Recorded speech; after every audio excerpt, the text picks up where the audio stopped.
Good evening, and welcome once again to this first ever co-production courtesy of Channel 36 Abna Television and Livestream Radio VKV Aotearoa. Featuring in this episode, the second and final part of that academia research symposium held at Unitec's Waitakere campus in Henderson, West Auckland. All part and parcel of the Fijian Language Week, leading up, of course, to the 10th of October 50th anniversary commemorating Fiji's independence from the British Empire. Mula singa dio itu zooming juga ni mo na Vaughan Park retreat writing workshop.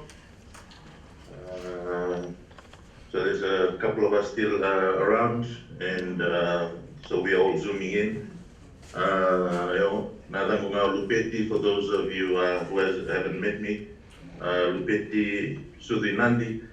But in terms of my heritage, matuteki kita cuma na kayono may ilaw. So na nobitaw proseha. Tawata, panunig na cuna nung ni presentation kito sa warung juga ni gomi kito nagay liup cuna nito taro. Malo. Gomula. Malo. Thank you, Petty. Okay. All right, we can move on to those who would be coming in later. Our next presenter today is Ratu Epineri Korowakaturanga. He originates from Sonsamo in the island of Taveuni in Fiji. He commenced his journey to becoming an architect with a diploma from Susei Technical College in Osaka, Japan, followed by a Bachelor of Design in Architecture from Queensland University of Technology in Brisbane, Australia. And he's now in the final stages of completing his Masters of Architecture at Unitec. Ratu Epineri has had a passion for architecture from a young age and has been fascinated by how buildings are created and how they function. And together with his studies and experiences in various parts of the world, we can appreciate that architecture plays an important role which encompasses history, culture, and day-to-day living. Over to you, Ratu. Eu sou não vou niponoli, mas eu controlo. Nugu rei toka ena nugu tatu na research project ngo. O ia buta tunga na delen nunda wano ibiti. Di mana ka una tarat mesin ko na Tarabang bibitongan nonda mbulo na ito ka na onibiti nonda bingara pa bunua tomado mo sa kelu sa tum na weekenda and so back na kano tukuna na siguna ni kuwa sini vendonui pakinum ni bakasa mo kerekin ni busuti. My name is Epineri Korvaturanga. I'm from the Conrovet today. I'll be talking to you about the research project that I'm commencing in Unitec. The title of the project that I'm doing is Delineable. The idea behind it is the foundation of our heritage, foundation of our people. And the research question that is prompted onto this project is how can architecture be used as a medium of reconnecting the Ethiopian people with their culture.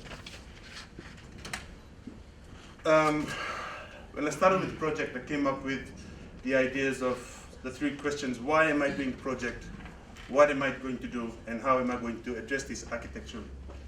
Why, the question that I answered, the question why was a very significant one for me because I started to see the loss of culture within our community. Dona ka ndare de chicken na toke no nongo te butulunga tikanikin no ndo topo no mpulo papanua. Pambimbini la watsunga kena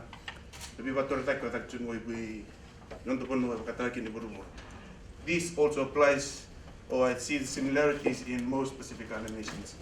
How or what am I going to do? How am I going to see this through? So basically what I'm trying to do is reconnect the Fijian people, which is inclusive of all the races in Fiji, to reconnect with the Ethiopian culture, learn about the Ethiopian culture, experience it, recognize what the Ethiopian culture is all about.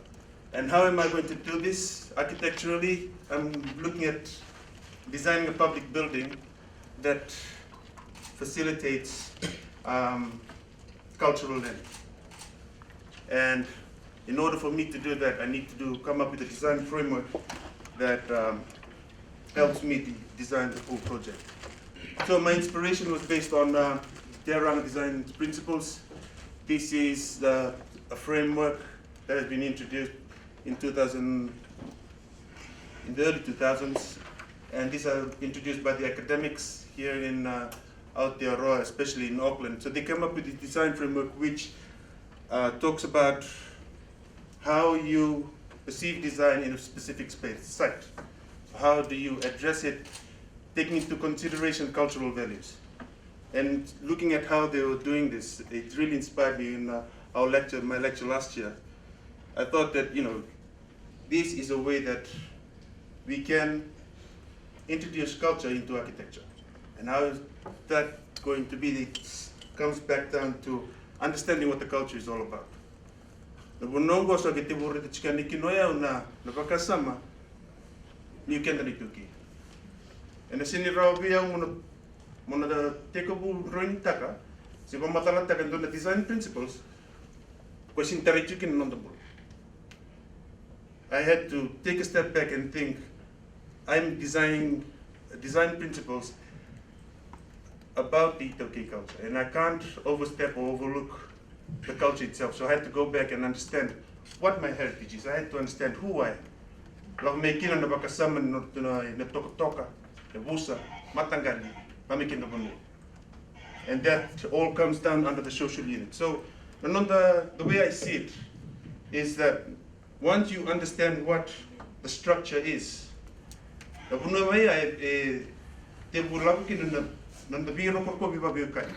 we respect each other, how we conduct our mannerism around each other, that all comes down to the idea of social structure. There are three definitions, which is the physical, the bonua, social unit, and the province. Here, because the Tuke, the Kilabanak in the do. The Bunanda Mekina, the student in the one at Qua, Bakor, Donald Cor, Donald Tok, Donald Nebusa, Kent of Angelic in Tuko. Chindona and Bimbakenka. For all Itoke individuals, when you are born, you have a piece of land, a piece of belonging in the village, in the Busa, in the Matangani. So understanding all that, I had to understand that to formulate something, a framework that encompasses the values. Ken matai na novakatu, my identity. Bunada bolomikina. Ken karona mana na. Ken katulu na biba turangataki. How we conduct ourselves around each other. Ken dari dan do we biba turangataki lurai weekend. That sindri butukin doso. All this relationship all comes under the ideas of respect. Yeah. But let the new Wanibuli architecture, because I'm an architectural student, I had to look at this in the eyes of an architect or as a designer.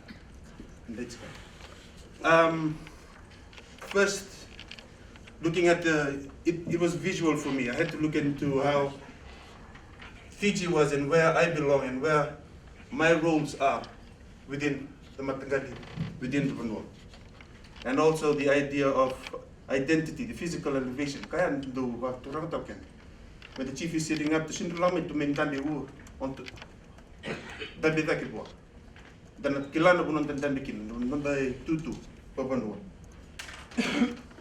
Like Chaos, I can take that. From there, I started to formulate how am I going to take. I think one of the things that Simon Sebundende mentioned was when I had the interview with him, he said, what you've done is you're taking the intangible aspect and use it to inspire something tangible. Liao, as an architectural student, that is very meaningful. And these are all the values that, how am I going to do that and transform it into something architecturally?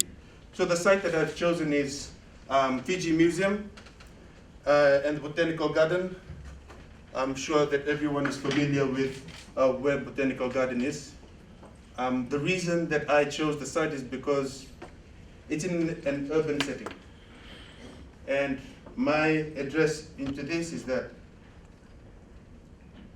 the facility has to become a bridge for the urban dwellers and also tradition. We hear nangwani kwa sudo ino korlelebu, wana bonua era di bulita kinoira, non de toba bonua. Merge laktal bogo na koro, saraura na kenesen. Sarasinira, they don't become outsiders. So what I'm saying is, it's a cultural center that facilitates bridging the gap between the urban dwellers and tradition. So the children who needs to learn the Itaukei culture, or anyone in that matter, you have this facility that actually provides for that. So how do I apply the design principles into architecture? The first principles was Wakatu, identity. So botanical garden, from the readings that I've conducted, it was an old village of Suba before it was burnt down and relocated. And towards the government house, there was a Mburikolo. And the Mburikolo, the ancestral guardian was Robon, the turtle. So I used the ideas of the turtle to derive the design of the cultural center.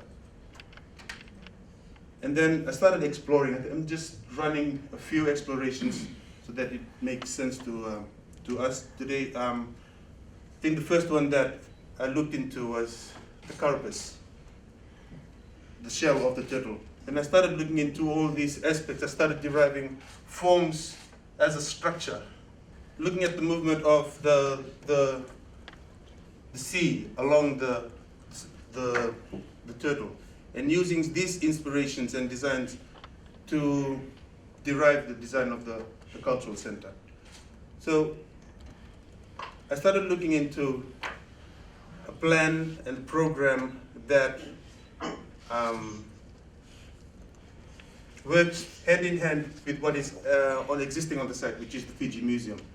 I do not want to take the program of the Fiji Museum away, but have a cultural center that sits right next to the museum and complement the program that already exists. So one of the things that I've looked into was, again, the idea of the Rara towards the museum and Rara towards GPH. So the Rara towards the museum became a formal space where traditional functions and activities can occur, either looking towards the cultural center or looking towards the Fiji Museum, that provided that space for the activity. And also the stage behind it became a stage of an informal gathering, an informal space where cultural makers and cultural events can occur. Within the cultural center, looking into seeing the ideas of the library, having an auditorium. And it's still a conceptual stage, but I'm looking into exploring further on it. Now, one of the last things I think that I would like to touch on is ideally the principles of the structure of the building. There's 7 ribs along the whole structure, and it has 14 structural base, 3 levels within the site, and 1 envelope. So my reasoning towards this is the idea of having a cultural space where you have a building that depicts the 14 provinces of Fiji, and having the idea of that holds the whole 14 provinces is the idea of the structural ribs, which are the 7 Tutu Babanua, chief na Turanga, na South Turanga, Lasum Sarabito na Matesau. So those are the 7 roles within the whole building. And the 3 levels within the space, the site, to me, it represents or reflects the 3 confederacies within the building. And also the envelope. 1 envelope, basically meaning that it's something that holds us together. So on that note, I start.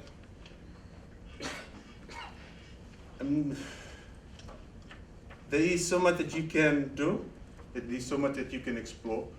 but this is the core principles of what I want an Ethio-KC individual walking into the building, being explained to him, these are the 14 provinces, the 7 rates and everything, and by the time they leave with the knowledge of an educated concept of the Ethio-K structure.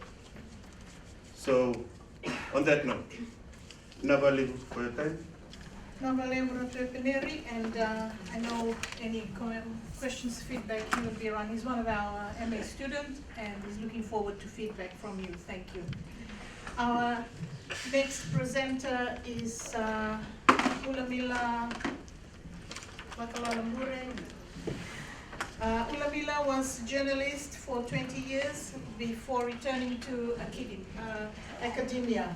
She studied diplomacy and international relations at the University of the South Pacific and political science at the University of Otago. And now with Macmillan Brown Center for Pacific Studies, she regards herself as a grassroots woman, which is the driving force behind her PhD journey. So let's give her a hand. Coming all the way from Chicago.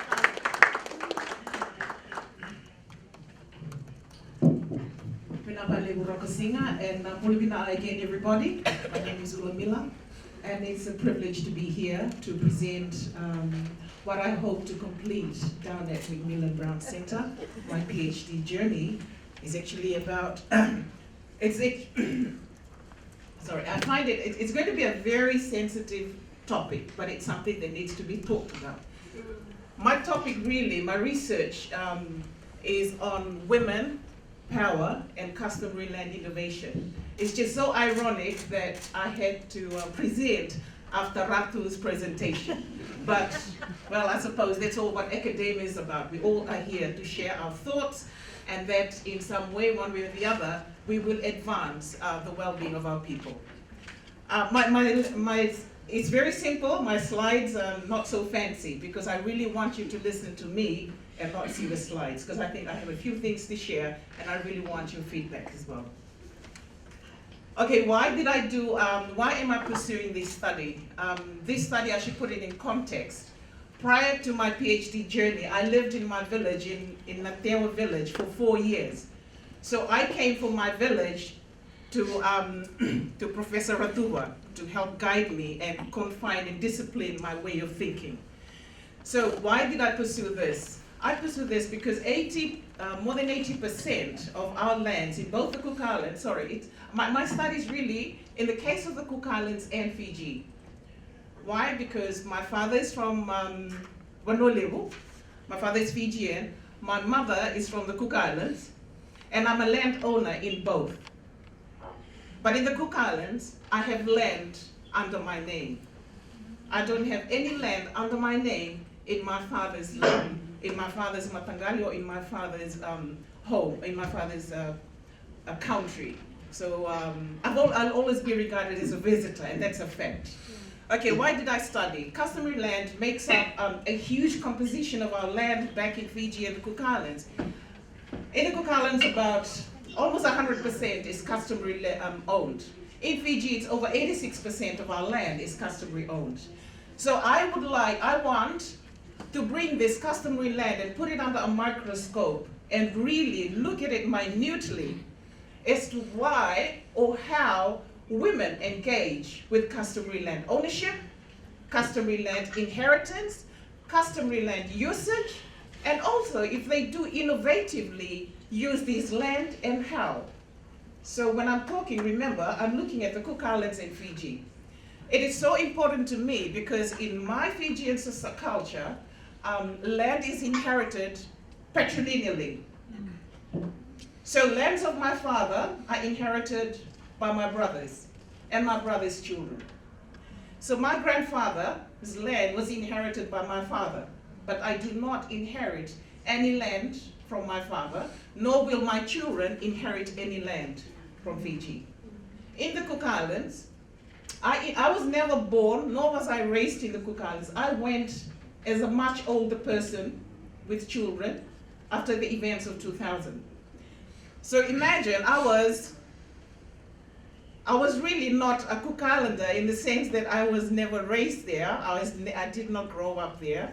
I had no affiliation, close affiliation with my own aunties and uncles and cousins, even though we knew each other. But when I returned to the Cook Islands, customary owned land, I inherited from my grandmother, from my mother's mother.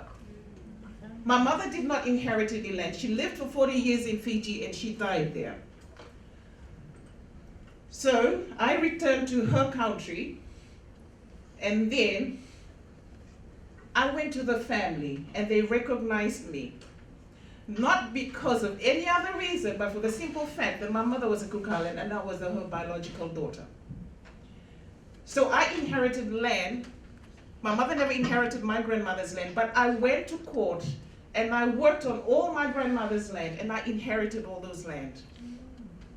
But in order for me to own land under my name, I had to go to the family, and family meetings are more or less Matangali meetings. So family land meetings in the Cook Islands was pretty democratic, I must say. Because I never sat in any land meeting in my father's village. So this is very important because, look at it, COVID-19. Look at COVID-19. What happened? No economy going in the islands, and yet we own a lot of land. I've seen literature, I've read a lot of literature. They say that some of our land are not good land.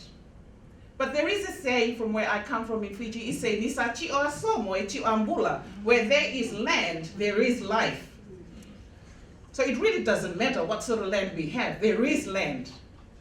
So if we could go back and utilize this customary land, regardless of where they are, do we really have to rely on remittance? Would Fiji really need remittance? Could Fiji live on its own?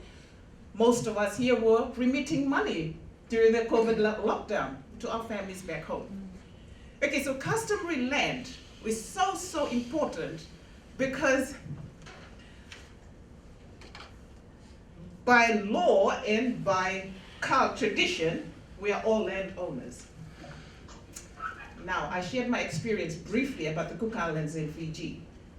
Now, why is it that we have a lot of land lying idle? Maybe not enough people to do it. I lived in my village for 4 years. I tilled the land.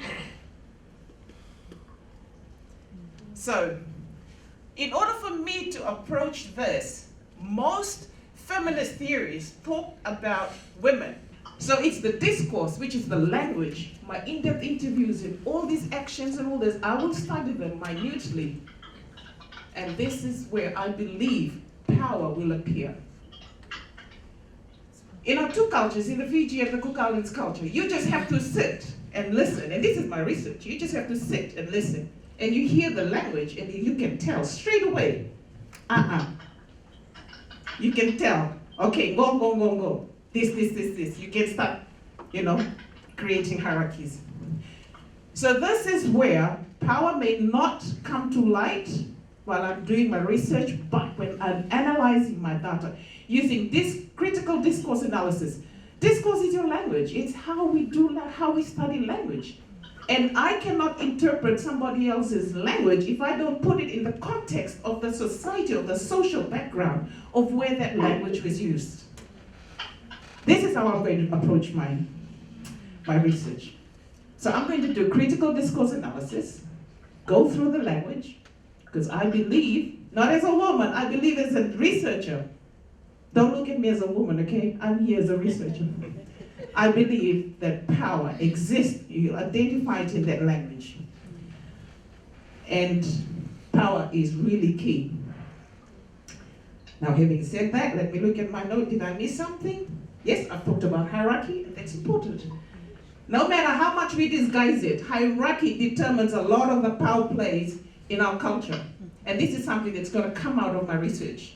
I'm going to look into this, not as an academic, but I'm going to, not as a researcher, as a student, I'm going to go back and talk to the people and ask them, please help me.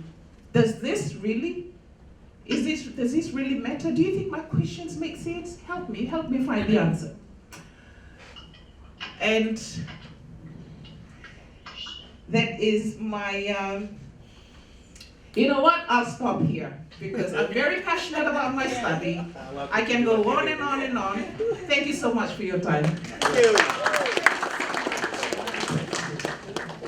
Thank you very much.